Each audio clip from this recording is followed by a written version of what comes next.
Today's topic is, what is the hardest thing you have ever done? Don't mind the empty bookshelf. It's right here. Let's go right here. Empty bookshelf, because over here, nope, let's go this way. Over here, see ya? Nope, this way. Reverse camera, there we go. Over here is all the books we're going through. I'm in the process of going through and sorting some of my books so I can donate some. I can get some read and go, because one of my goals is to read a book a week this year. I'm already ahead of my goal by a lot. I always try to limit myself a little bit more, but that never works out. All right, so what is the hardest thing you've ever done? If you're watching today, leave a comment. If you're watching live, leave a live comment. I'm going to say good morning to you guys. Remember, you can interact on me. I can bring you on screen. If you're watching on YouTube, every week I give away a prize.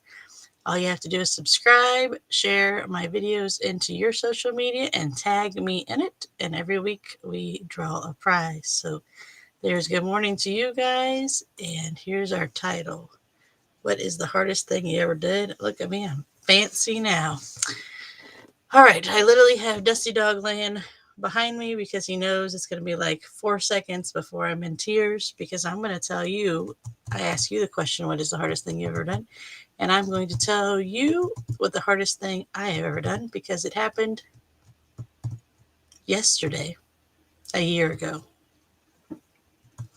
Yesterday, a year ago. You know what I was doing? My sister and I were traveling home from the hospital following my mom that was in a transport ambulance, and we were bringing her home to go on hospice. And hospice means a lot of different things in today's world, but hospice was always be one thing to me. It's services that help you before you get ready to die. It's the only way I can say it. That's what it's always mean. It's a little different definition nowadays, but if you're anybody my age and older, it's always mean. You say the word hospice, everybody knows what is happening. So that was my hardest thing I've ever done. It was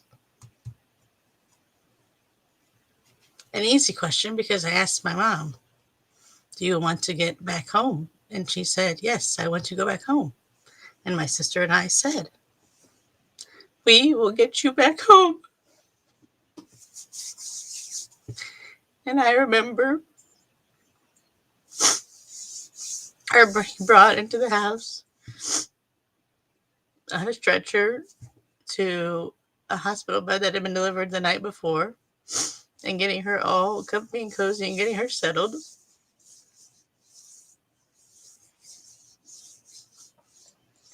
And the first words I said to her were, you're home, Mom. We got you home.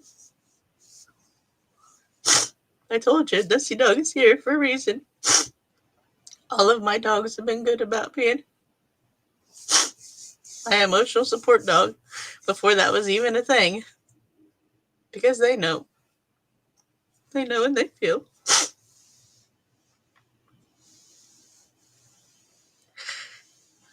And I know that you guys are watching this. You guys are criers too. So this doesn't bother you one bit at all. Probably rips your heart out just like it does mine. But we got my mom home. So today would have been the first day of hospice. And I have lots of stories to share about that. But I only can tell you that I was able to do the hardest thing because it was all Jesus and it was all the Holy Spirit through me. He was able to get her home so she didn't die in the hospital, because for a while I didn't think we were going to get her home fast enough.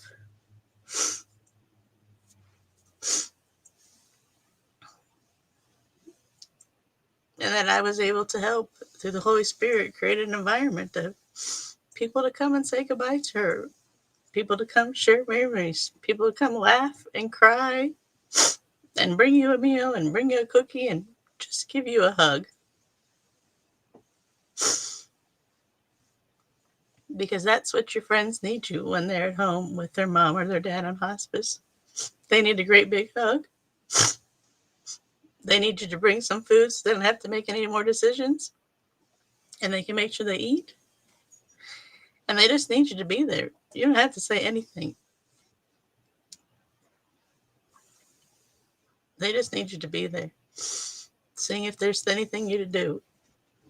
Bringing home my mom on hospice was the first time in my life that I learned to accept help from others. You know, people always say, what can we do? What can we do? What can we do? And people always say nothing. Well, I was always real specific. I was like, this is what I need you to do. Or could you do this for me?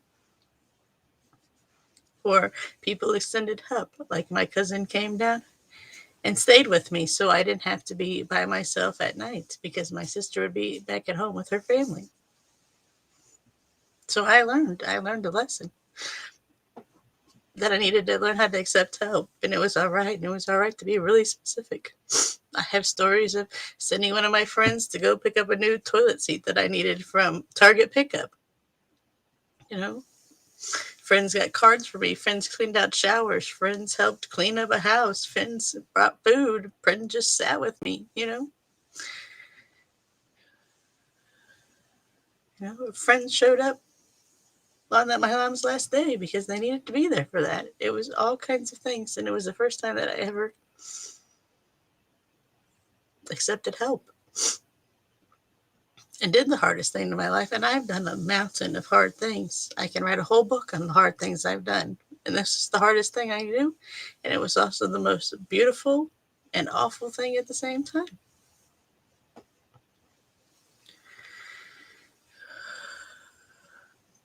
So my sister and I were honored to get my mom home. They were honored to get him on hospice. We woke up every day of hospice just wondering who was going to walk through the door to come see my mom. We waited every day to see who from hospice was going to come in the door because that's whole videos for themselves. And we began the journey of what would be 8 days. I barely thought my mom was going to get home in enough time to be able to pass away in her own house, the place she loved, and that was her home. And we got the opportunity to have 8 more days with her, which was fabulous because I will do more videos so we can go through all of this because there's people putting their people in hospice or going to see their people in hospice. And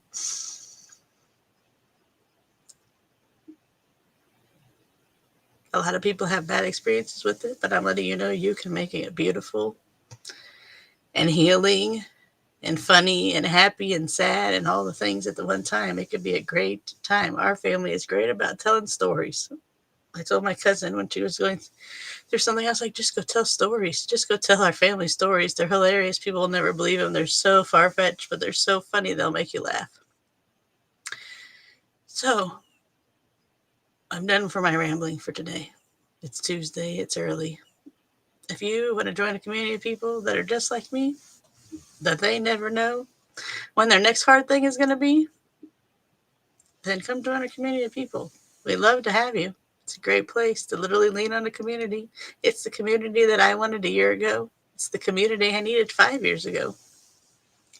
So remember, I love you all, and I will see you all tomorrow. Bye.